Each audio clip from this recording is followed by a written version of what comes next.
Arestado ang sarong notorious na drug pusher sa Tigawan, Camarines Sur makalis na makuha ng pinagbabawal na droga sa Pigkasar na bypass operation alas 9:33 Kasubanggi. Binisto ang suspect na si Lito Pansalas, 34 anyos, residente ng Puro 4, Barangay Panagan kung saan siya naaresto. Nakuha sa posisyon niya ang poko mas o menos 10 gramo ng pigtutubo na shabu na may street value na 68,000 pesos. Ini po na suspect na ini po ay aloy na po ining pigmamanmanan at yaon po ini sa regional target list po kang sa tuyang ahayan siya. Naging matrayon po naman ang operasyon, hulikan pinagsararong puwersa kay Philippine Drug Enforcement Agency Bicol, Regional Special Enforcement Team, Pedaya Kamsur, Tigawan Municipal Police Station Asingan Camarines Sur Police Protection Intervention Unit.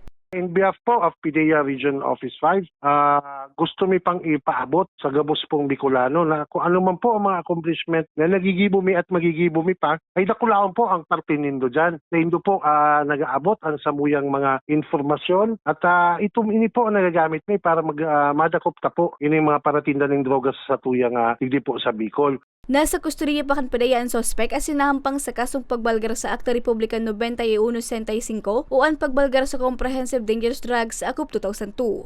Para sa mga baratang tatak Bicol, Regine Boy.